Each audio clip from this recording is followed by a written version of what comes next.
மத்தேயு 21:10 வாசிங்க. அவர் எருசலேமுக்குள் பிரவேசிக்கையில் நகரத்தார் யாவரும் ஆச்சரியப்பட்டு இவர் யார் என்று விசாரித்தார்கள். கண்களை மூடுவோம். நல்ல தகப்பனே, எங்கள் சர்வ வல்லமை உள்ள ஆண்டவரே, இந்த அருமையான நேரத்திற்காக உமக்கு ஸ்தோத்திரம். கிருபை உள்ள கரத்தில் தாழ்த்துகிறோம். முழுவதுமாக உம்மை நம்பி நாங்கள் நிற்கிறோம். நீர் பேசுவீராக, இடைபடுவீராக, உம்முடைய வார்த்தைகளை அனுப்புவீராக. உம்முடைய நாமம் மகிமைப்படட்டும். எங்கள் ஆண்டவர் இயேசுவின் நாமத்தில் பிதாவே, அல்லேலூயா. மத்தேயு சுவிசேஷம் 21ஆம் அதிகாரம் 10வது வசனம் சொல்லுகிறது, அவர் எருசலேமுக்குள் பிரவேசிக்கையில் நகரத்தார் யாவரும் ஆச்சரியப்பட்டு இவர் யார் என்று விசாரித்தார்கள். இயேசு கிறிஸ்துவானவருக்கும் எருசலேமுக்கும் நிறைய தொடர்பு இருக்கிறது. என்ன ஒத்துமை இருக்கிறது அப்படின்னா, இந்த ஆதியாகமத்தின் புஸ்தகம் 14ஆம் அதிகாரத்திலேயே இந்த எருசலேமை பொறுத்த தீர்க்க தரிசனம் வருகிறது. ஆதியாகமம் 14ல் சாலேமின் ராஜாவாகிய மெல்கிசேதேக்கு அப்படின்னு நம்ம வாசிக்கிறோம். இந்த சாலேம் அப்படிங்கிறது எருசலேம்.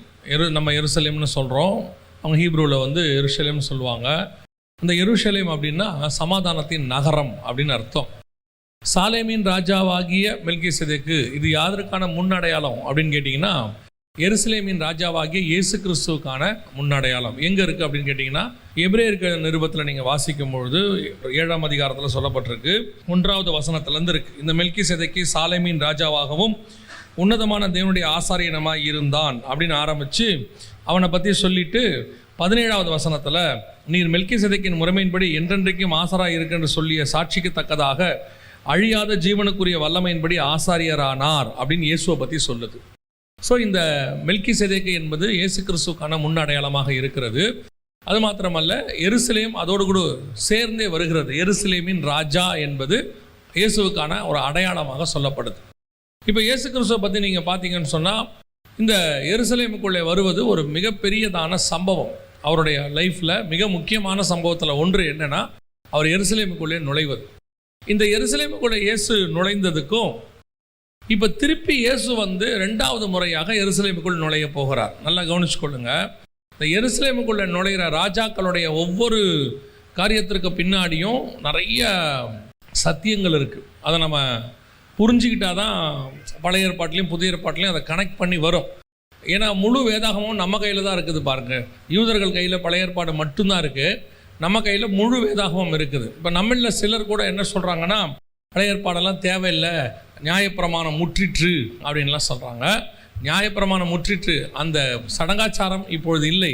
ஆனால் வேத வாக்கியத்தில் சொல்லப்பட்ட இயேசு கிறிஸ்துவை பற்றின வெளிப்பாடு, ஆராய்ச்சி நமக்கு கண்டிப்பாக தேவை. இப்போ 1வது முறை இயேசு வரும்போது எருசலேமுக்குள்ளே நுழையிறதுக்கும், அதே நேரத்தில் தாவீது எருசலேமுக்குள்ளே நுழையிறதுக்கும், அதே வேளையில் சாலமோன் எருசலேமுக்குள்ளே நுழையிறதுக்கும் நிறைய ஒத்துமை இருக்குது.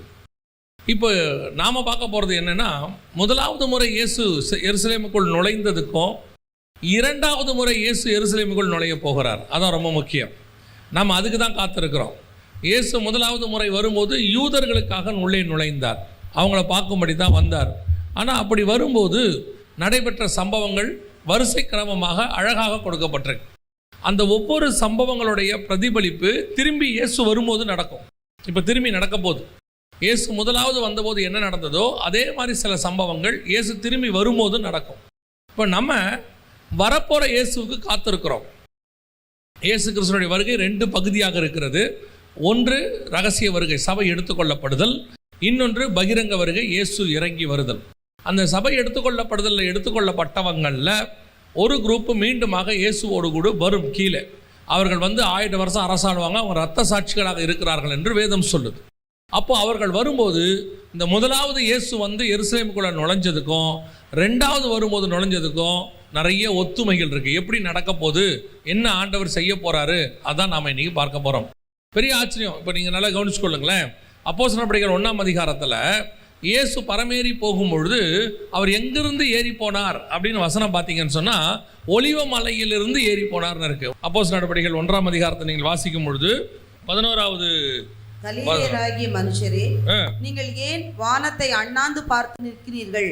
உங்களிடத்தில் நின்று வானத்துக்கு எடுத்துக்கொள்ளப்பட்ட இந்த இயேசுவானவர் எப்படி உங்கள் கண்களுக்கு முன்பாக வானத்துக்கு எழுந்தருளி போனாரோ அப்படியே மறுபடியும் வருவார் என்றார்கள். அப்படியே மறுபடியும் வருவார் என்றார்கள். ஒலிவ மலையிலிருந்து ஏறி போனவர் மீண்டும் ஒலிவமலையிலே வந்து இறங்குவார். அதோடைய அர்த்தம் அதுதான். எப்படி ஏறி போனாரோ அப்படியே இறங்குவார்.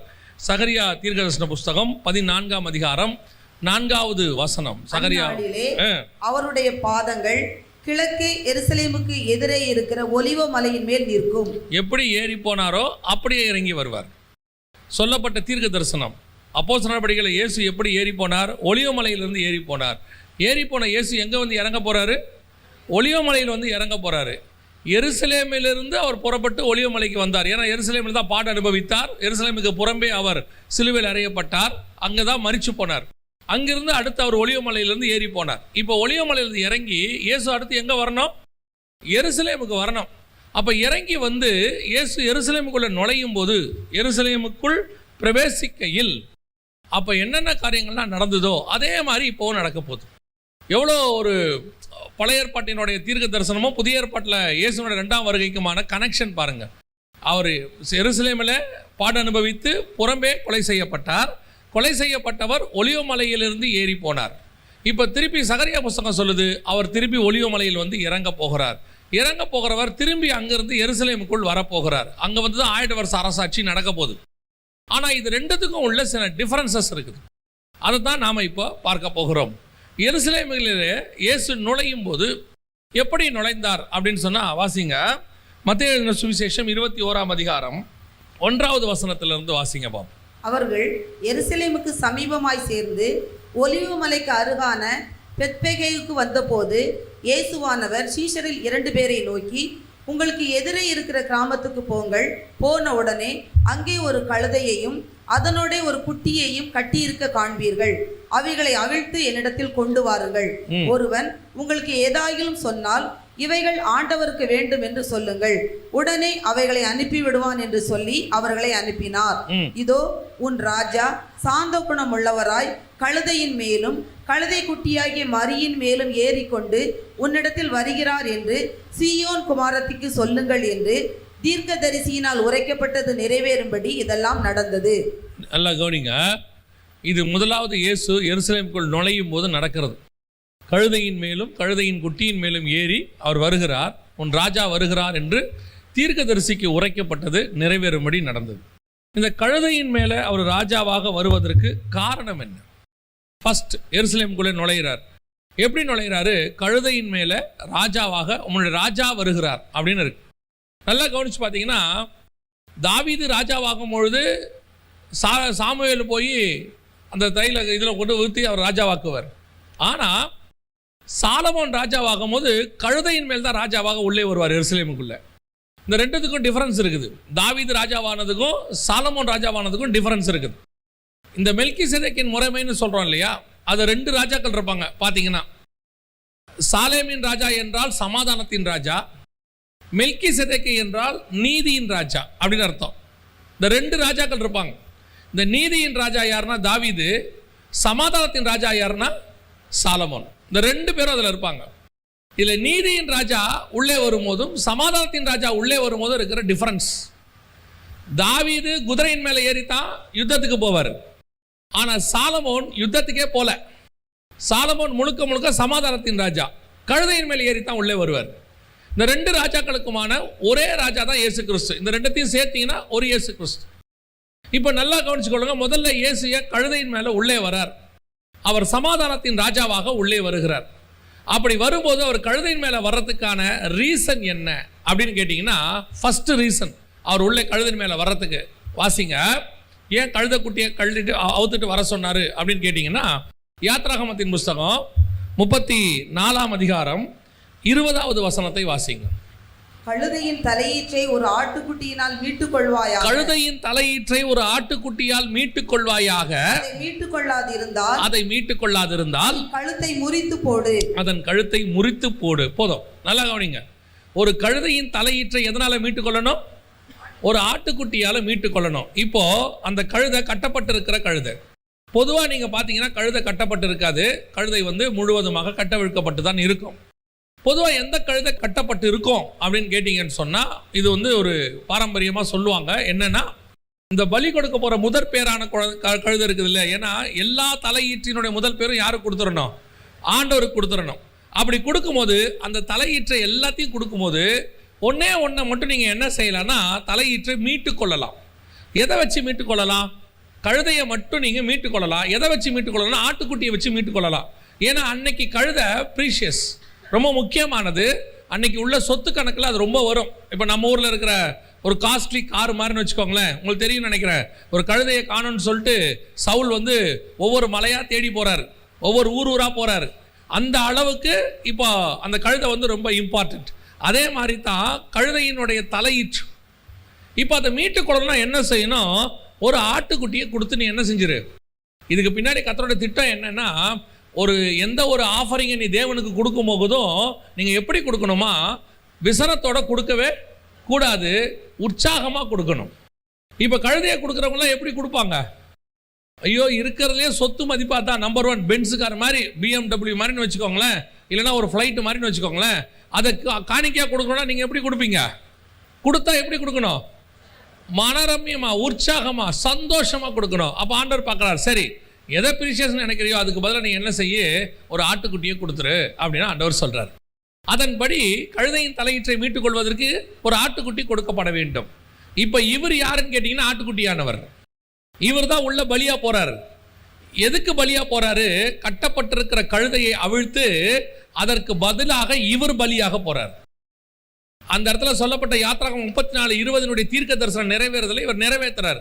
ஒரு கழுதையின் தலையீற்றை ஆட்டுக்குட்டியால் மீட்டுக் கொள்ளலாம். அதோடைய அர்த்தம் என்னன்னா, கட்டப்பட்டிருக்கிற கழுதைக்கு பதிலாக இதோ ஆட்டுக்குட்டியாகிய நான் போகிறேன் அர்த்தம். இப்போ அந்த 34:20 தொடர்ந்து வாசிங்க பார்ப்போம். உன் பிள்ளைகளில் முதல் பேரானவைகள் எல்லாம் மீட்டுக் கொள்ள வேண்டும். உன் பிள்ளைகளின் முதல் பேரானவை எல்லாம் மீட்டுக் கொள்ள வேண்டும். கொடுக்க வேண்டுமா, மீட்டுக் கொள்ள வேண்டுமா? அந்த இடத்துல வசனம் என்ன சொல்லுது? எல்லாத்திலையும் தலையீற்றை கொடுக்க வேண்டும். கழுதையின் மட்டும் மீட்டுக் கொள்ளலாம். அடுத்து பையனை பத்தி சொல்லும் போது, பிள்ளைகளை பத்தி சொல்லும் போது என்ன சொல்லுது? உன் பிள்ளையின் தலையீற்றை மீட்டுக் கொள்ள வேண்டும். அப்ப மீட்டுக் கொள்ளணும், அதுக்கு பதிலாக என்ன கொடுக்கணும்? ஒரு ஆல்டர்னேட் கொடுக்கணும், ஏதோ ஒன்று கொடுக்கணும். இப்போ இவர் பலியா எப்படி போறாருன்னா, இவர் முதற் பேரானவர். இந்த முதற் பேரானவர் பலியாக போய் எல்லா முதற் பேரான பிள்ளைகளையும், பலி கொடுக்க வேண்டிய எல்லா பிள்ளைகளுக்கும் இவர் மீட்கும் பொருளாக மாறி போறார் உள்ள. சும்மா போல இயேசு கிறிஸ்து கழுதையின் மேல பவனி போனதுக்கு காரணம், அவர் வெறும் ராஜாவாக வருகிறார் என்ற அர்த்தம் அல்ல. உன் ராஜா பலியாக வருகிறார். கட்டப்பட்ட கழுதைக்கும் முதற் பேரான பிள்ளைகளுக்கும் மாற்றாக ஒரு பலி வருகிறது. அதுதான் ஆண்டவராகிய இயேசு கிறிஸ்து என்கிற பலி. தலையீற்றை எல்லாம் மீட்டுக் கொள்கிற முதற் பேரானவர் வருகிறார்னு அர்த்தம். அதுதான் தீர்க்கதரிசியின் மூலமாக உரைக்கப்பட்டது. இது இயேசு கிறிஸ்து கழுதையின் மேல் வருவதற்கான முதலாவது காரணம். புரிஞ்சுக்கணும், வசனத்துக்கு பின்னாடி என்ன கர்த்தர் வச்சிருக்கிறார்னு பார்க்கணும். தீர்க்கதரிசி மூலமா சொல்லப்பட்ட இப்ப இந்த விஷயம் 4 சுவிசேஷத்திலும் சொல்லப்படுது. அப்படின்னா எவ்வளவு முக்கியமான விஷயமா இருக்கணும். அப்ப இவர் கழுதையின் மேல் வருவதற்கான முதலாவது நோக்கம் என்ன அப்படின்னா, கட்டப்பட்ட கழுதை. இன்னொன்று, உன் பிள்ளையின் தலையீற்றை எல்லாம் மீட்டுக் கொள்ளலாம். இப்ப இவர் கழுதையை மீட்டுட்டாரு, பிள்ளைகளை மீட்க போறாரு. எப்படி மீட்க போறாரு பாருங்க. இப்ப வாசிங்க, சகரியாவின் புஸ்தகம் 9ஆம் அதிகாரம் 9வது வசனத்தை வாசிங்க. சீயோன் குமாரத்தியே மிகவும் களிகூறு, எருசலேம் குமாரத்தியே கெம்பீரி, இதோ உன் ராஜா உன்னிடத்தில் வருகிறார். அவர் நீதி உள்ளவரும் ரட்சிக்கிறவரும் தாழ்மை உள்ளவரும் கழுதையின் மேலும் கழுதை குட்டியாகிய மரியின் மேலும் ஏறி வருகிறவருமாயிருக்கிறார். 11வது வசனம். உனக்கு நான் செய்வது என்னவென்றால், தண்ணீர் இல்லாத குழியிலே அடைபட்டிருக்கிற உன்னுடையவர்களை நான் உன் உடன்படிக்கையின் ரத்தத்தினாலே விடுதலை பண்ணுவேன். எவ்வளவு பெரிய வசனம் தெரியுமா இது? இவர் கழுதை மேல எதுக்கு வராரு தெரியுமா? வசனம் சொல்லுது, ஏன் கழுதை மேல வராராம்? நான் உனக்கு செய்வது என்னவென்றால், தண்ணீர் இல்லாத குழியிலே அடைபட்டிருக்கிற உன்னுடையவர். யார் இந்த தண்ணீர் இல்லாத குழியில அடைபட்டிருக்கிறவங்க? பழைய ஏற்பாட்டு பரிசுத்தவான்கள் மேல் பாதாளத்தில் இருக்கிறாங்க. இந்த துன்மார்க்கரெல்லாம் தாழ்ந்த பாதாளத்தில் இருக்கிறாங்க. ஆபிரகாம் மடியில் கொண்டு போய் லாசருவை விடுறாங்க. அப்போ அந்த ஐஸ்வர்யவான் லாசரு கிட்ட என்ன கேட்டான்? தண்ணீர் கேட்டான். ஒரு சொட்டு தண்ணி இருந்தால் லாசருடைய விரலை வச்சு எனக்கு வைக்க சொல்லுங்க அப்படின்னு கேட்டான். ஏன்னா அது என்ன குழி? தண்ணீர் இல்லாத குழி. தண்ணீர் இல்லாத குழியிலே அடைபட்டிருக்கிற உன்னுடையவர்களை, அதாவது இஸ்ரவேல் ஜனங்களை, அதாவது நியாயப்பிரமாணக்காரர்களை, அந்த பழைய ஏற்பாட்டு பரிசுத்தவான்களை, மேல் பாதாளத்தில் இருக்கிறவர்களை மீட்கும்படி குழியில் அடைபட்டிருக்கிற உன்னுடையவர்களை, அடுத்து என்ன இருக்கு, நான் உன் உடன்படிக்கையின் ரத்தம். அதோட அர்த்தம் என்னன்னா, இயேசு கிறிஸ்து கழுதை மேல வராரு இல்லையா, வரும்போது அவர்கள் எல்லோருக்கும் ரத்தம் சிந்தினது அவர்களே. விருத்த சேதனம், நியாயப்பிரமாணம் எதை குறிக்குது? விருத்த சேதனத்தை குறிக்குது. உன் உடன்படிக்கையின் ரத்தத்தினாலே. இவர் உடன்படிக்கை ரத்தம்ங்கிறது புதிய ஏற்பாடு. நாம உன் உடன்படிக்கை, அவர்களுடைய உடன்படிக்கை ரத்தம்னா விருத்த சேதனம் பண்ணப்பட்டவங்க. நியாயப்பிரமாணத்தில் உள்ளவர்களை மீட்கும்படி இயேசு கிறிஸ்துவானவர் வருகிறார். முதற் பேரானது யாரு? நியாயப்பிரமாணம் தான். இஸ்ரவேல் தான் நமக்கு மூத்த சகோதரன். அவர்கள் தான் அங்கே அடைக்கப்பட்டிருக்கிறார்கள். அவர்களை மீட்கும்படி, நியாயப்பிரமாணத்தில் அடைக்கப்பட்டவர்களை மீட்கும்படி கழுதையின் மேலும் கழுதையின் குட்டியின் மேலும் ராஜா வருகிறார். ஒரு பக்கம் ராஜா எதுக்கு வராரு? கழுதை குட்டியை மீட்கிறதுக்கு வராரு. இன்னொரு பக்கம் ராஜா எதுக்கு வராரு? பிள்ளைகளை மீட்கும்படி வருகிறார். இப்போ யாத்திராகமம் 34:20 இப்போ வாசிங்க பாப்போம் திருப்பி. கழுதையின் தலையீற்றை ஒரு ஆட்டுக்குட்டியால் மீட்டுக் கொள்வாயாக. கழுதையின் தலையீற்றை ஒரு ஆட்டுக்குட்டியால் மீட்டுக் கொள்வாயாக. அதை மீட்டுக் கொள்ளாதிருந்தால் கழுத்தை முறித்து போடு. உன் பிள்ளைகளை முதற் பேரானவைகளை எல்லாம் மீட்டுக் கொள்ள வேண்டும். வெறும் கையோட என் சந்நிதியில் ஒருவனும் வரக்கூடாது. அதுதான் இந்த வெறுங்கையா வராம இயேசு கிறிஸ்துவோடைய ரத்தத்தோட வராங்க. இப்ப இயேசு கிறிஸ்து உள்ள என்ன வராரு? பலியாக வருகிறார். எப்படி? கழுதையின் மேல் ஏறி வருகிறார். வரும்போது ஒருபுறம் கட்டப்பட்டிருக்கிற கழுதை மீட்கப்படுகிறது. இன்னொரு அடையாளம் என்ன?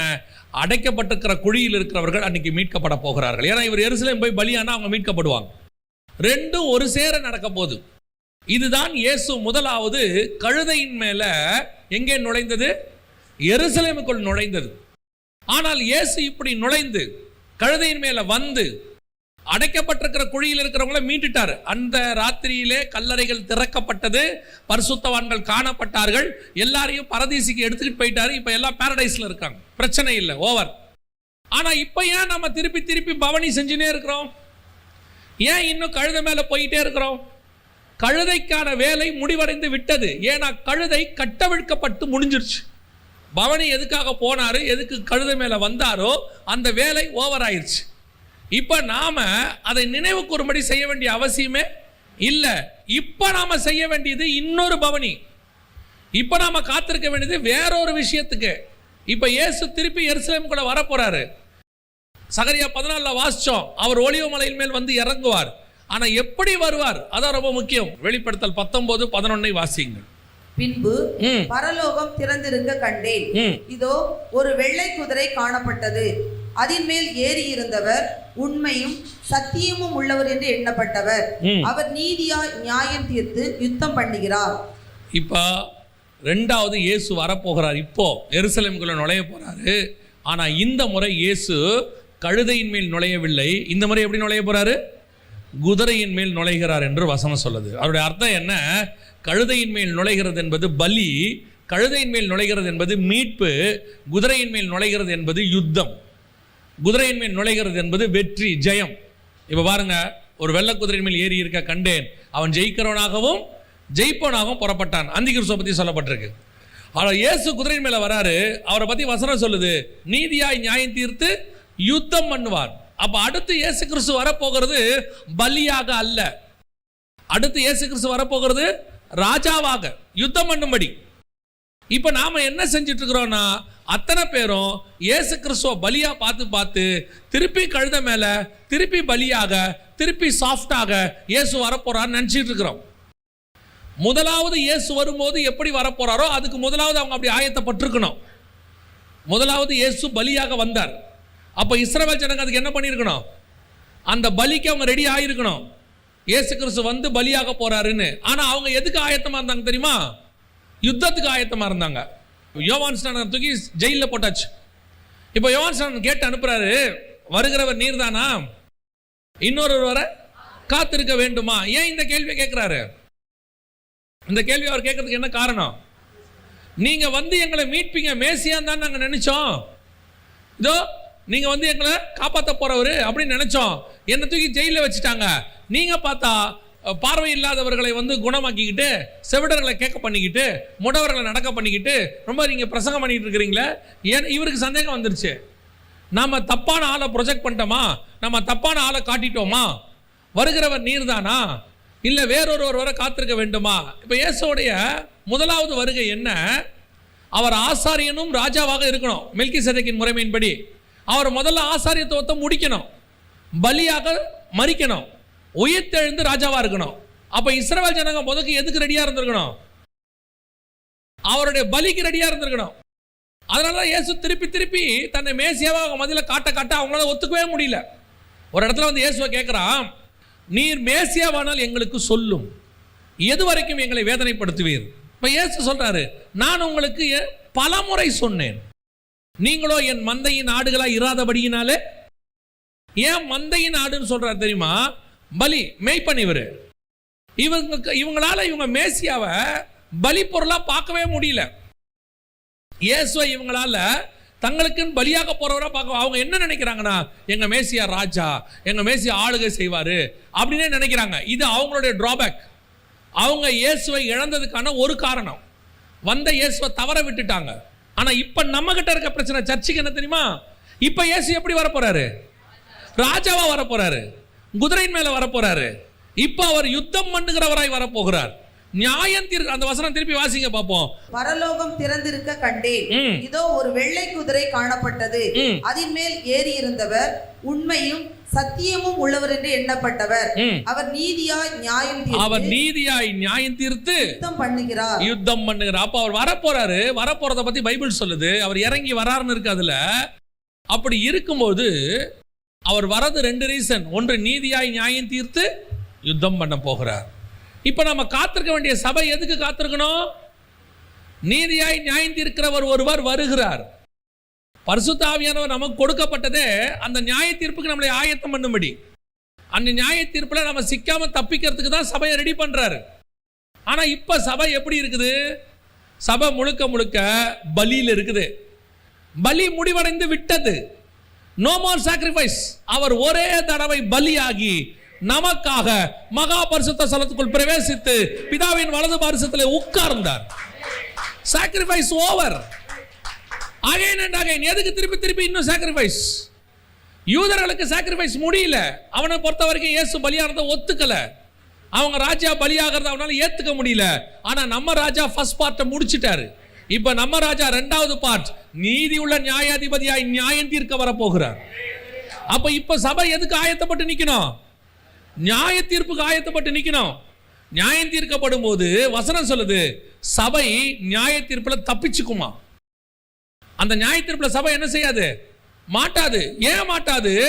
சபை அந்த அளவுக்கு பரிசுத்தமா இருக்கும். நியாய தீர்ப்பு சபைக்கே கிடையாது. வாசிங்க வெளிப்படுத்தும் விசேஷம் 2ஆம் அதிகாரம் 11வது வசனம். ஆவியானவர் சபைகளுக்கு சொல்லுகிறதை காதுள்ளவன் கேட்க கடவன். ஜெயம் கொள்ளுகிறவன் 2ஆம் மரணத்தினால் சேதப்படுவது இல்லை என்று எழுது. சபைக்கு ஆண்டவர் என்ன சொல்றாரு? ஜெயம் கொள்ளுகிறவன் 2ஆம் மரணத்தினால் சேதப்படுவதில்லை என்று எழுது. 2ஆம் மரணம்னா என்ன? வாசிங்க வெளிப்படுத்தின விசேஷம் 20ஆம் அதிகாரம் 13-14 வாசிங்க. சமுத்திரம் தன்னில் உள்ள மரித்தோரை ஒப்புவித்தது, மரணமும் பாதாளமும் தங்களில் உள்ள மரித்தோரை ஒப்புவித்தன. யாவரும் தங்கள் தங்கள் கிரியைகளின்படியே நியாய தீர்ப்படைந்தார்கள். அப்பொழுது மரணமும் பாதாளமும் அக்கினி கடலிலே தள்ளப்பட்டன. இது 2ஆம் மரணம்.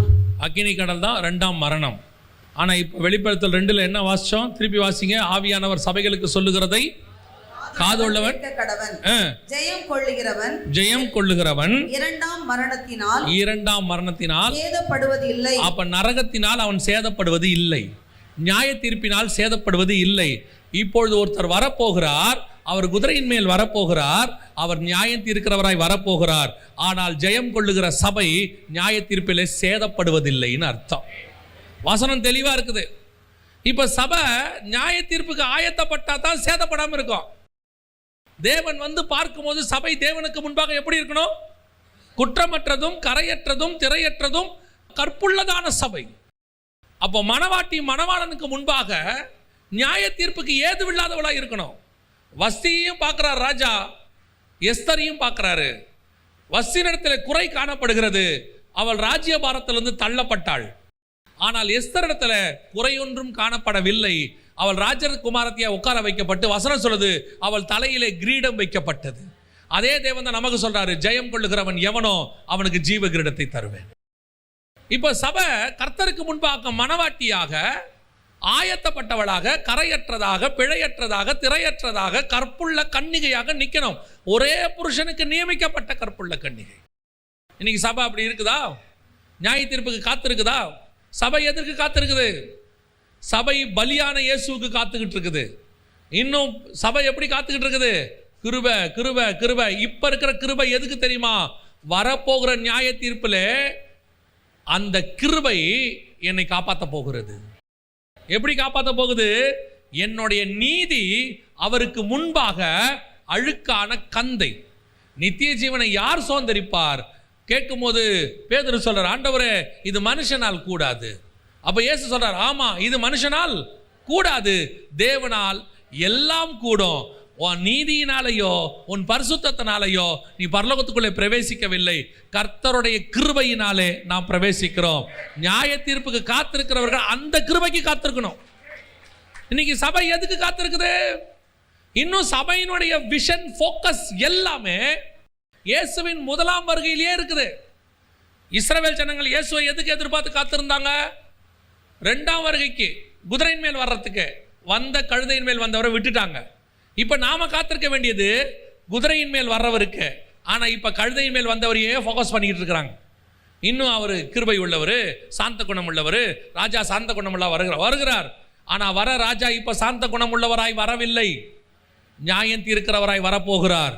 அவருடைய கோபத்துல பற்றி எரிய போகிறது. இப்ப பாருங்க, இயேசு எருசலேமுக்குள்ள வந்துட்டாரு. வந்த உடனே என்ன செய்யறாரு பாருங்க, வாசிங்க. மார்க் எழுதின சுவிசேஷம் 11ஆம் அதிகாரம் 15வது வசனம் வாசிங்க. அவர்கள் எருசலேமுக்கு வந்தார்கள். இயேசு தேவாலயத்தில் பிரவேசித்து ஆலயத்தில் விற்கிறவர்களையும் கொள்ளுகிறவர்களையும் துரத்திவிட்டு காசுக்காரருடைய பலகைகளையும் புறா விற்கிறவர்களுடைய ஆசனங்களையும் கவிழ்த்து ஒருவனும் தேவாலயத்தின் வழியாக யாதொரு பண்டத்தையும் கொண்டு போக விடாமல் என்னுடைய வீடு எல்லா ஜனங்களுக்கும் ஜெப வீடு எண்ணப்படும் என்று எழுதியிருக்கவில்லையா? நீங்களோ அதை கள்ளர் குகை ஆக்கினீர்கள் என்று அவர்களுக்கு சொல்லி உபதேசித்தார். இரண்டாவது, இயேசு உள்ளே வரப்போறது, எருசலேமுக்குள்ள நுழையும் போது முதலாவது வரும்போது அவர் தேவாலயத்தை சுத்திகரிக்கிறவராய் வந்தார். கழுதையின் மேல வந்த ராஜா எப்படி வந்தார்? தேவாலயத்தை சுத்திகரிக்கிறவராக வந்தார். ஆனா இப்போ அவர் வரப்போறது தேவாலயத்தை சுத்திகரிக்கிறவராய் அல்ல. ஏன்னா ஒரு தடவை தேவாலயத்தை என்ன பண்ணிட்டாரு? சுத்திகரிச்சிட்டாரு. சுத்திகரிச்ச தேவாலயம் தேவனுக்கு முன்பாக எப்படி இருக்கணும்? சுத்திகரிக்கப்பட்டதாக இருக்கணும். அவர் டெய்லி சுத்திகரிச்சுக்கிட்டு இருக்க மாட்டார். நிறைய பேர் இந்த கிருபையை தப்பா நினைச்சிட்டு இருக்கிறாங்க. என்ன நினைச்சிட்டு இருக்காங்க நல்லா தெரிஞ்சுக்கொள்ளுங்க. இயேசு கிறிஸ்துவினுடைய ரத்தம் சகல பாவங்களையும் மன்னிக்கும். ஆனால் மன்னிச்சுட்டு நீங்கள் வந்த பிறகு இப்போ நீங்கள் நீதிமான்கள் ஆக்கி விட்டீர்கள். இயேசு ரத்தத்தில் கழுவப்பட்ட நாமளாம் என்னவாயிட்டோம்? நீதிமான்கள் ஆயிட்டோம். நீதிமான ஆன பிறகு நீங்கள் செய்கிற ஒவ்வொரு பாவத்திற்கும் அல்லது மீறுதலுக்கும் அல்லது தப்புக்கும் அல்லது தவறுக்கும் சரி கட்டுதல் உண்டு. நீங்கள் இயேசுவை அறியாத போது பாவம் செஞ்சது வேற, அவர் மன்னிச்சிட்டார். ஏன்னா நீங்கள் இயேசுவை அறியாததுனால அதை செய்தீர்கள், பிரமாணத்தை தெரியாததுனாலே அதை செய்தீர்கள். இப்போ நீங்கள் வந்தீங்க, இயேசுவை அறிஞ்சிக்கிட்டீங்க, நான் செஞ்சதெல்லாம் தப்புன்னு உணர்ந்தீங்க, பாவ மன்னிப்பை பெற்றுட்டீங்க. அதனால தான் அவர் சொல்றாரு, இருதயத்தில் விசுவாசித்து வாயில அறிக்கை பண்ணணும்னு சொல்லிட்டார் பாவ மன்னிப்பு. அப்போ அதை செஞ்சு நீங்கள் வாங்கிட்டீங்க. வாங்கின பிறகு திருப்பி திருப்பி திருப்பி பாவம் செய்ய செய்ய நாம் என்ன நினச்சிக்கிறோன்னா, இந்த ரட்சிக்கப்படுறதுக்கு முன்னாடி எப்படி மன்னிச்சாரு அதே மாதிரி எல்லா ட்ரிப்பும் என்ன பண்ணுறாரு? மன்னிச்சுக்கிட்டே இருக்கிறாரு அப்படின்னு நீங்கள் நினைக்கிறீங்க. கிடையாது. நீங்கள் ரட்சிக்கப்பட்ட பிறகு செய்கிற ஒவ்வொரு பாவத்திற்கும் நீதிமானுக்கு சரி கட்டுதல் உண்டு. இயேசு பாருங்க, பாவத்தை மன்னிக்கும் போது என்ன சொன்னாரு? உன் பாவம் உனக்கு மன்னிக்கப்பட்டது, அப்புறம் இனி பாவம் செய்யாத. அந்த மன்னிக்கப்பட்டதோட நிறுத்தல, அடுத்த வார்த்தை சொல்றாரு, இனி பாவம் செய்யாத. இப்போ அந்த அம்மா தவறு செஞ்ச ஒரு அம்மாவை கொண்டு வந்து இயேசுடைய பாதத்தில் கொண்டு வந்து போடுறாங்க. போட்ட உடனே இயேசு கேட்குறாரு, இவர்கள்லாம் எங்கே? நானும் உன்னை நியாயம் தீர்க்கிறது இல்லை. சொல்லிட்டு என்ன சொன்னாரு? இனி பாவம் செய்யாத. திருப்பி திருப்பி இயேசு சொல்ற இன்னொரு வார்த்தை, உன் பாவத்தை நான் மன்னிச்சிட்டேன், அதுக்குன்னு திருப்பி பாவம் செய்யாத. திருப்பி பாவம் செஞ்சா அந்த பாவத்துக்கான சரி கட்டுதல் கண்டிப்பாக உண்டு. இயேசு ஒரு தடவை தேவாலயத்தை சுத்திகரித்தார், உண்மை. காசுக்காரனை, புறா விற்கிறவனை, அப்புறம் அந்த பக்கம் பண்டம் கொண்டு போறவனை எல்லாரையும் விரட்டிட்டார். ஆனா அடுத்த முறை சுத்திகரிப்பு கிடையாது, அடுத்த முறை நியாய தீர்ப்பு. இப்ப சபைக்கு அடுத்து வரப்போகுது என்னது? அந்த நியாய தீர்ப்புல இருக்கக்கூடாது தான் ஆண்டவர் சபைக்கு சொல்றாரு. சபை கல்லர் கொகையா இருந்துச்சுன்னா இனி சுத்திகரிப்பு கிடையாது, இனி நியாய தீர்ப்பு தான். வாசிங்க வெளிப்படுத்தின விசேஷம் 19ஆம் அதிகாரம் 15வது வசனம் வாசிங்க. புறஜாதிகளை வெட்டும்படிக்கு அவருடைய வாயில் இருந்து கூர்மையான பட்டயம் புறப்படுகிறது. இருப்பு கோலால் அவர்களை அரசாளுவார். அவர் சர்வ வல்லமையுள்ள தேவனுடைய, நல்ல கவனிங்க, சர்வ வல்லவருடைய தேவனுடைய உக்கிர கோபமாகிய மதுவுள்ள ஆலையை மிதிக்கிறார். சாதாரணமா இல்ல, உக்கிர கோபமுள்ள ஆலையை அவர் மிதிக்கிறார். செகண்ட் டைம் நல்லா கவனிச்சுக்கொள்ளுங்க. இனி வரப்போற கிரைஸ்ட் குதிரையின் மேல் வரப்போகிறார், நியாயம் தீர்க்கிறவர்களா வரப்போகிறார். இனி நடக்க போகிறது சுத்திகரிப்பு அல்ல, இனி நடக்க போகிறது நியாய தீர்ப்பு. இனிமேட்டு அவர் கோபத்தில் வரப்போறாரு. இயேசு முதல்ல கோபம் வரும்போது சவுக்கு, ரெண்டாவது கோபம் வரும்போது பட்டயம். இங்க வசனம் சொல்லுது பாருங்க, அவருடைய வாயிலிருந்து கூர்மையான பட்டயம். ஃபர்ஸ்ட் டைம் சவுக்குல அடிச்சாரு பாருங்க, அது கிருபை, சாவடிக்கல யாரையும்.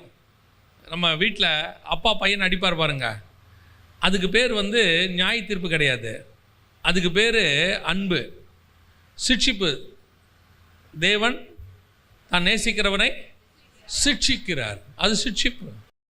ஆனால் செகண்ட் டைம் அப்பா பேச்சை கேட்காம பையன் வெளியே போய் தப்பு பண்ணானா போலீஸ் பிடிச்சிடும். இப்போ யார்கிட்ட கொண்டு போவாங்க தெரியுமா? நீதிபதிகிட்ட கொண்டு போய் நிறுத்துவாங்க. நீதிபதி தண்டிப்பார்ல, அதுக்கு பேர் அன்பு இல்லை, தண்டனை. அதுக்கு பேர் நியாய தீர்ப்பு. இப்போ நாம் நியாய தீர்ப்புக்கு நேராக நிற்கிற சபை நியாய தீர்ப்புக்குள்ளே போகிறதும் போகாததும் சபை கையில் தான் இருக்குது.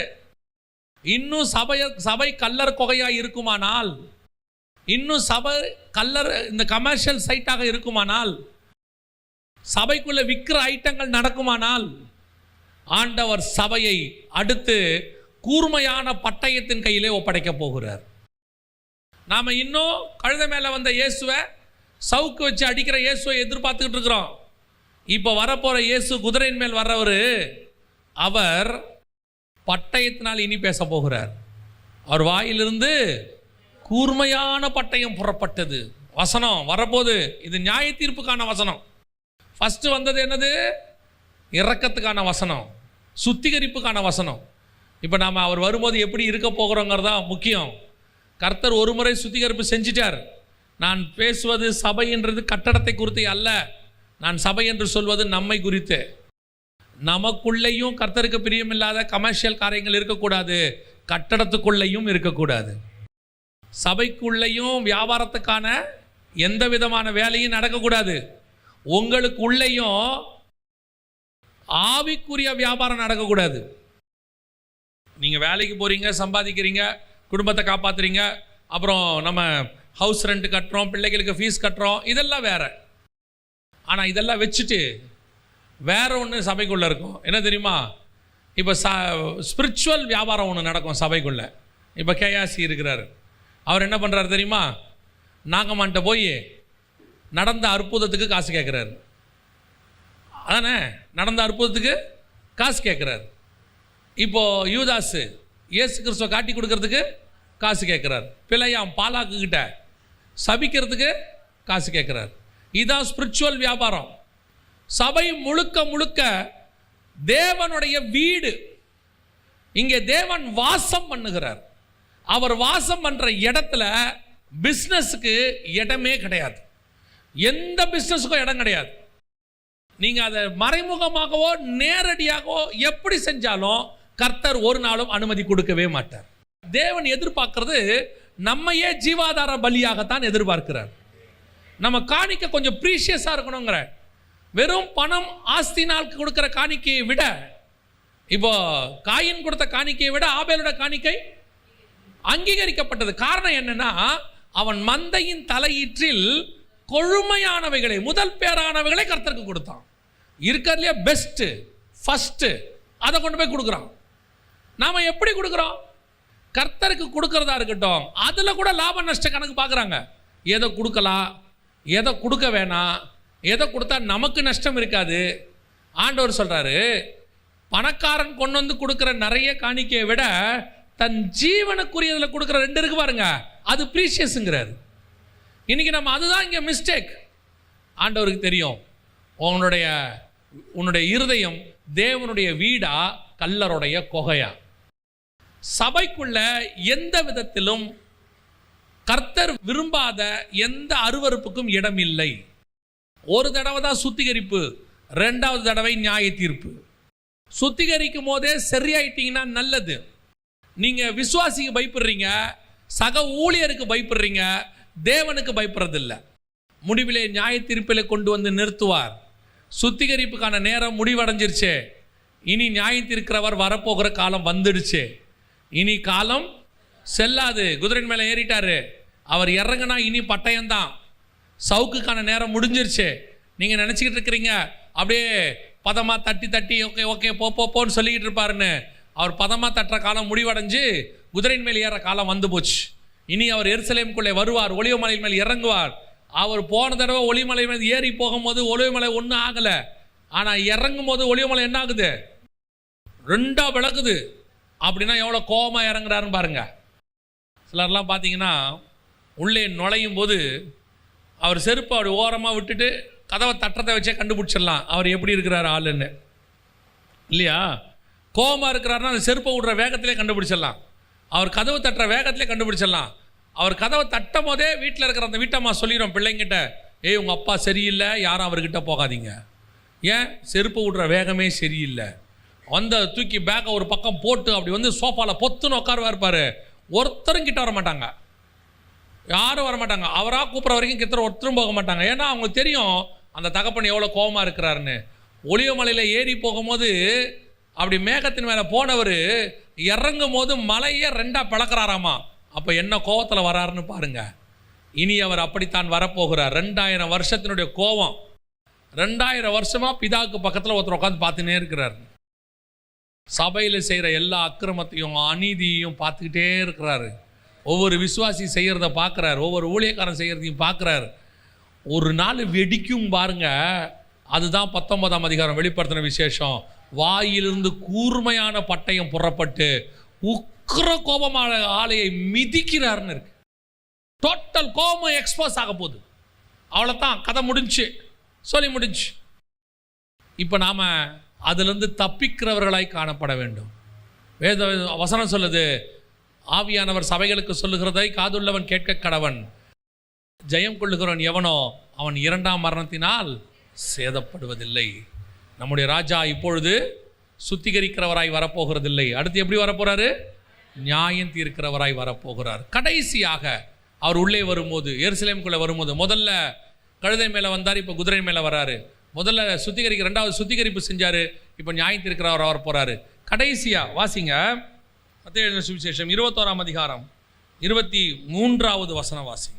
அவர் தேவாலயத்தில் வந்து உபதேசம் பண்ணுகையில் பிரதான ஆசாரியரும் ஜனத்தின் மூப்பரும் அவரிடத்தில் வந்து. இதுக்கு அப்புறம் தான், இந்த சுத்திகரிப்புக்கு அப்புறம் தான் இயேசு என்ன பண்ணியிருக்கிறாரு? உபதேசமே பண்ண தொடங்கி இருக்கிறார். அவர் அந்த கல்லர் கொகையோடு உட்காந்துக்கிட்டு என்ன பண்ணலை? உபதேசம் பண்ணவே இல்லை. க்ளீன் பண்ணி முடித்த பிறகு தான் இயேசு என்ன செய்ய தொடங்குறாரு? உபதேசம் பண்ண தொடங்கினார் அப்படின்னு இருக்கு. அதை விட முக்கியமாக இந்த உபதேசம் பண்ண தொடங்கும் போது அவர் பண்ணுற இன்னொரு முக்கியமான வேலை, அதான் நான் சொல்லிட்டு முடிக்கிறேன். வாசிங்க மார்க் எழுதின சுவிசேஷம் 11ஆம் அதிகாரம் 27வது வசனம் வாசிங்க. மறுபடியும் எருசலேமுக்கு வந்தார்கள். அவர்கள் மறுபடியும் ஒரு நாள், அதான் நல்லா கவனிச்சுக்கொள்ளுங்க. அவர் என்ன திருப்பி எருசலேமுக்கு வந்தார்னா அர்த்தம் என்னன்னா, இயேசு முதல் தடவை வரும்போது ஒரு நாள் கூட நைட்டு எங்கே தங்கலை? எருசலேமுக்குள்ளே தங்கவே இல்லை. ஒரு நாள் வந்தார், கழுதன் மேலே ஏறி ராஜாவாக உள்ளே வந்தார், எல்லாத்தையும் சுற்றி பார்த்தாரு, போயிட்டார். இங்கே பாரு, இங்கே இருக்குது அந்த வசனம் அப்படி இருக்குது. மார்க்கு 11:11 வாசிங்க. அப்பொழுது இயேசு எருசலேமுக்கு வந்து தேவாலயத்தில் பிரவேசித்து எல்லாவற்றையும் சுற்றி பார்த்து சாயங்காலம் ஆனபோது 12 கூட பெத்தானியாவுக்கு போனார். இப்போ கழுதன் மேலே வந்தார், ஜனங்க உள்ளே கூட்டிகிட்டு போனாங்க, எல்லாத்தையும் சுற்றி பார்த்தாரு, பார்த்துட்டு போயிட்டார் பெத்தானியாவுக்கு. மறுநாளிலே 12வது வசனம், மறுநாளிலே அவர்கள் பெத்தானியாவிலிருந்து புறப்படுகையில் அவருக்கு பசி உண்டாயிற்று. இது வழியில நடக்கிற விஷயம். 15வது வசனம், அவர்கள் எருசலேமுக்கு வந்தார்கள். இயேசு தேவாலயத்தில் பிரவேசித்து ஆலயத்தில் விற்கிறவர்களையும் கொள்ளுகிறவர்களையும் துரத்திவிட்டு, இது 2வது நாள் நடக்குது. ஃபர்ஸ்ட் நாள் வந்தாரு, கழுதையின் மேல வந்தாரு, ராஜாவா நுழைஞ்சாரு, எல்லாத்தையும் சுத்தி பார்த்தாரு, போயிட்டாரு. 2வது நாள் எருசலேம் தேவாலயத்துக்குள்ள வர்றாரு, எல்லாத்தையும் சுத்திகரிப்பு செய்கிறாரு, இப்போவும் போயிட்டாரு. திருப்பி 3வது நாள் வாசிங்க, 27வது வசனம், மார்க்கு 11:27. அவர்கள் மறுபடியும் எருசலேமுக்கு வந்தார்கள். அவர் தேவாலயத்திலே உலாவிக் கொண்டிருக்கையில், இப்பதான் அவர் என்ன செய்ய தொடங்குறாரு? உலாவ தொடங்குகிறார். முதல் நாள் வந்தாரு, சுத்தி பார்த்தாரு, எல்லாம் ரொம்ப மோசமா இருக்குது கண்டிஷன். இப்போ நம்ம என்ன செய்ய வேண்டியிருக்குது? சுத்திகரிப்பு செய்ய வேண்டியதாக இருக்குது. 2வது நாள் வந்தாரு, மொத்தத்தையும் க்ளீன் பண்ணார். க்ளீன் பண்ணி முடிச்சுட்டு போயிட்டார். இப்போ 3வது நாள் உள்ளே வராரு, எருசலேமுக்குள் வந்து உலாவத் தொடங்கினார். இது இயேசுவோடைய மிக முக்கியமான ஒரு சம்பவம். கவனிங்க, இந்த உலாவுதல் என்பது சாதாரணமான விஷயம் இல்லை. இது தேவன் இந்த பூமியை படைக்கும் போது அவர் ஆசைப்பட்டது. பூமியை படைக்கும் போது கர்த்தர் ஆசைப்பட்டது என்னன்னா, மனுஷனோடு கூட இந்த பூமியில் அவர் என்ன செய்ய விரும்பினார்? உலாவ விரும்பினார். ஆதியாகமத்தின் புஸ்தகம் 3:8 வாசி. பகலில் குளிர்ச்சியான வேளையிலே தோட்டத்தில் உலாவுகிற தேவனாகிய கர்த்தருடைய சத்தத்தை அவர்கள் கேட்டார்கள். அப்போ இயேசு தேவன் முதலாவது ஏதேனிலே உண்டான போது அவர் மனுஷனோடு கூட என்ன செய்ய வந்தார்? உலாவ வந்தார். ஆனா தோட்டம் எப்படி இருந்துச்சு? பாவமா மாறி இருந்துச்சு. தோட்டம் பழம் சாப்பிட்டு ஒரு பக்கம் நிர்வாணம் வந்துருந்துச்சு, ஒரு பக்கம் மனுஷன் ஓடி ஒளிய தொடங்கிட்டான், இன்னொரு பக்கம் தேவனுக்கும் மனுஷனுக்கும் நடுவில் ஒரு பிரிவு. அவனுக்கு பயம் வந்துருச்சு, ஆண்டவரை பார்க்கறதுக்கு அவனுக்கு என்ன இல்லை? தைரியம் இல்லை. இதெல்லாம் உள்ளே வந்துருச்சு. இப்போ உலாவ வந்த தேவன் பார்க்குறாரு, இல்லை ராங் ஆயிடுச்சு எல்லாமே அப்படின்னு சொல்லிட்டு அவனை வெளியே அனுப்பிச்சிட்டாரு, தோட்டத்தை க்ளோஸ் பண்ணி வச்சுட்டாரு. இப்போ அதே மாதிரி 2வது எருசலேமை உண்டாக்கிட்டு எருசலேமுக்குள்ளே வந்து தேவாலயத்தில் வந்து பார்த்தா எல்லாமே திருப்பி தலைக்கீழே இருக்குது. புறா விற்கிறவனோ அது விற்கிறவனோ இது விற்கிறவனோ இருக்கிறாரு. இப்போ இவர் பார்க்குறாரு, இது சரி வராது, திருப்பியும் இதெல்லாம் க்ளீன் பண்ண தான் சரி வரும். எல்லாத்தையும் க்ளீன் பண்ணார். க்ளீன் பண்ண பிறகுதான் தேவன் அங்கே என்ன செய்ய தொடங்கினார்? மார்க்கு 11:27, அவர்கள் மறுபடியும் எருசலேமுக்குள் வந்தார்கள். அவர் தேவாலயத்திலே உலாவிக் கொண்டிருக்கையில், இப்போ தேவாலயத்துக்குள்ள என்ன செய்ய ஆரம்பிச்சிட்டாரு? அப்போ உலாவணும்னா முதல்ல என்ன ஆகணும்? இடம் க்ளீனாக இருக்கணும், சுத்திகரிப்பு செஞ்சுருக்கணும். இப்போ ஆண்டவர் சபையை சுத்திகரிப்பு செய்கிறார்னு பார்த்தோம். எதுக்காக? வாசிங்க, வெளிப்படுத்தின விசேஷம் 2ஆம் அதிகாரம் 1வது வசனம் வாசி. எபேசு சபையின் தூதனுக்கு நீ எழுத வேண்டியது என்னவெனில், 7 நட்சத்திரங்களை தம்முடைய வலதுகரத்தில் ஏந்தி கொண்டு 7 பொன் குத்துவிளக்குகளின் மத்தியில் உலாவிக் கொண்டிருக்கிறார். 7 பொன் குத்துவிளக்குகளின் மத்தியில் உலாவிக் கொண்டிருக்கிறவர் சொல்லுகிறதாவது. அப்படின்னா இப்ப தேவன் எங்க உலாவிக் கொண்டிருக்கிறாரு? 7 பொன் குத்து விளக்கு மத்தியில். 7 பொன் குத்து விளக்குனா எதை குறிக்குது? 7 சபையை குறிக்குது. 1ஆம் அதிகாரம் கடைசி 2 வசனத்தை வாசிக்கும் போது கடைசி வசனம் சொல்லுது, என் வலது கரத்தில் நீ கண்ட 7 நட்சத்திரங்களின் ரகசியத்தையும் 7 பொன் குத்து விளக்குகளின் ரகசியத்தையும் எழுது. அந்த 7 நட்சத்திரங்களும் 7 சபையின் தூதர்களாம். நீ கண்ட 7 குத்து விளக்குகளும் 7 சபைகளாம். அப்ப தேவன் குத்து விளக்குகள் மத்தியில் உலாவுகிறார்னா சபைக்கு நடுவில் உலாவுகிறார். அப்ப சபைக்கு நடுவில் உலாவணும்னா முதல்ல அவர் ராஜாவாக உள்ளே வரணும். 2வது அவர் வரும்போது அவர் உள்ள சுற்றி பார்ப்பாரு. பார்க்குற இடம் எப்படி இருக்கணும்? சுத்திகரிக்கப்பட்ட இடமாக இருக்கணும். கல்லர் கொகையாகவோ வியாபார ஸ்தலமாவோ காசுக்காரர் கடையோ அல்லது பண்டம் தூக்குறவனோ உள்ளே இருந்தால் கர்த்தர் அதை சுத்திகரிப்பார். அதுக்கு பிறகுதான் தேவன் என்ன செய்வார்? ஆலயத்தில் உலாவுகிறவராக இருப்பார். 3வது நாள் தான் இயேசு உலாவுறார். நான் எப்பவும் சொல்லுவேன், ஆவியானவர் சபையில் உலாவுனா நீங்கள் ஹார்ட் ஒர்க் பண்ண வேண்டியதில்லை, ஸ்மார்ட் ஒர்க் பண்ணால் போதும். நீங்கள் தேவன் உலாவறதுக்கு இடம் கொடுக்கணும். நான் சொல்கிறது சபையை இல்லை, உங்களை. சபை பிரச்சனையே இல்லை. இடம் எந்த இடமா இருக்கட்டும், அது மேல் வீட்டு அறையா, அங்கே தேவன் இறங்கிடுவார். அது பத்மூத்தி சிறைச்சாலையா, அங்கே ஆவியானவர் இறங்கிடுவார். கேரி ஆற்றங்கரையா, அங்கே தேவன் இறங்கிடுவார். அல்லது பாபிலோனில் இருக்கக்கூடியதான ஆற்றங்கரை ஓரமா தேவன் இறங்குவார். ஆவியானவர் எங்கே வேணாலும் இறங்குவார். முழங்கால போட்டு ஜெபம் பண்ணோம்னா ஆவியானவர் நம்மை நிரப்புவதற்கு வல்லமை உள்ளவராக இருக்கிறார். இங்கே தான் நிரப்புவார், அங்கே தான் நிரப்புவார். இன்னைக்கு தேவ ஆலயத்தில் உலாவுகிறாரா? தேவன் இருக்கிறார், உலாவுகிறாரா? மூவபிளா இருக்காரா? நீங்க நல்லா கவனிச்சுக்கொள்ளுங்க. உலாவுகிறவனுக்கும் ஒரே இடத்துல உட்கார்ந்துருக்கிறவனுக்கும் என்ன இருக்குது? டிஃபரன்ஸ் இருக்குது. இன்னைக்கு தேவன் உலாவுகிற ஸ்தலமாய் தேவனுடைய ஆலயம் இருக்கிறதா? அவர் உலாவ வேண்டுமானால் முதலாவது சுத்திகரிப்பு நடைபெற வேண்டும். இப்போ தேவன் மீண்டும் வரும்போது எருசலேமில் ஆயிடவர் அரசாட்சி செய்யும் போது வசனம் சொல்லுது, இந்த பூமி எங்கும் அவருடைய பிரசன்னத்தினால் நிரம்பி இருந்தது. மொத்த சுத்திகரிப்பு செஞ்சு பூமியை ஆண்டவர் சுத்திகரிப்பு செஞ்சு ஆயிடவர் அரசாட்சியில் அவருடைய முகத்தின் பிரசன்னத்தினால் பூமி முழுவதும் எப்படி இருக்க போகுது? நிரப்பப்பட்டு இருக்க போகுது. அந்த சுத்திகரிப்புக்கு அப்புறம் தான் அது நடக்கும்.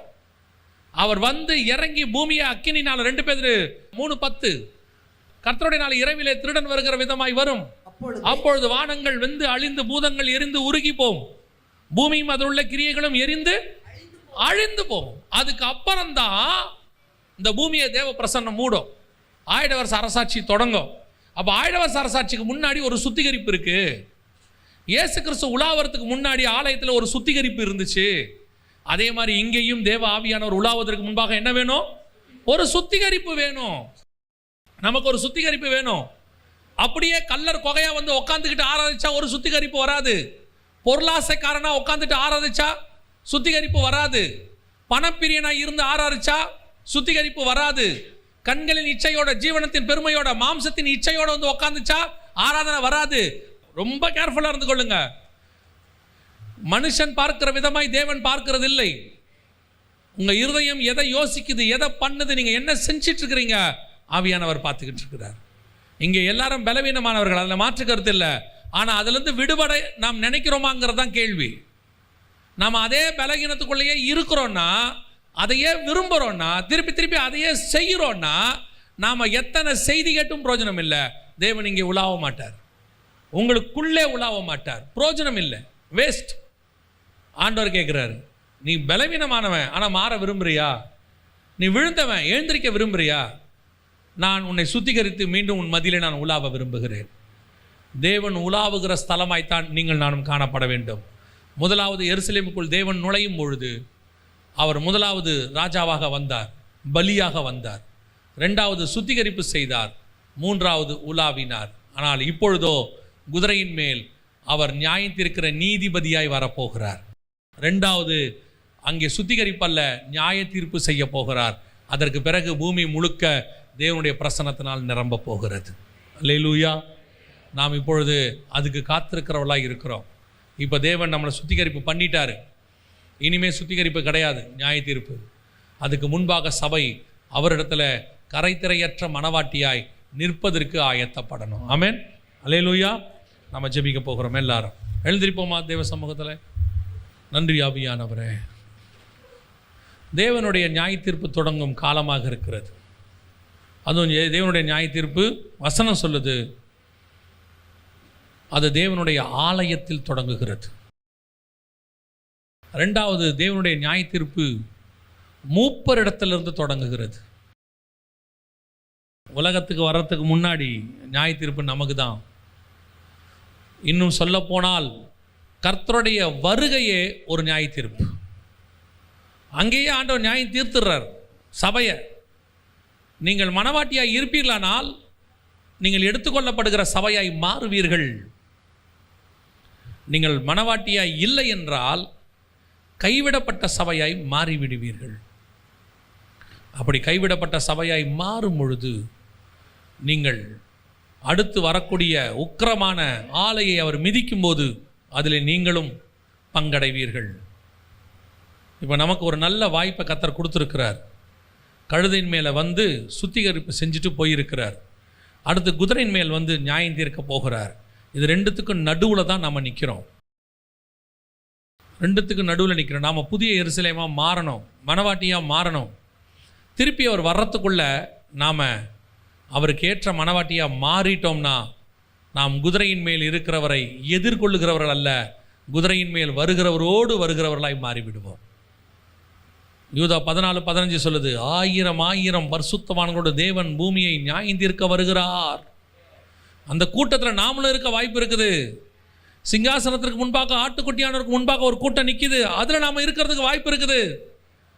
இந்த சுத்திகரிப்பில் விட்டுட்டோம், அவர் வந்து தன் வாயிலிருந்து கூர்மையான பட்டயத்தோட யுத்தம் பண்ணுவார். அவருக்கு எதிராக நிற்கிற கூட்டத்தில் நாம் மாறிடுவோம். நமக்கு ஒரு வாய்ப்பை கொடுத்துருக்கிறாரு. இருக்கிறது கொஞ்ச காலம்தான். இப்போ நம்ம ஆயத்தப்பட்டால் கூட போதும்.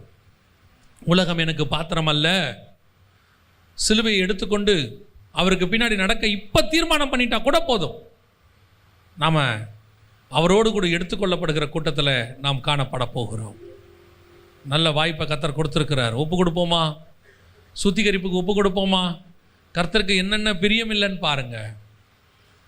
மனுஷனுடைய பிரியம், மாம்ச இச்சை, இந்த உலகத்தில் இருக்கக்கூடியதான சில நேர சில நிமிஷ சந்தோஷம், அதெல்லாம் ஒரு நாள் உங்களை கொண்டு போய் நரகத்தில் தள்ளிடும்.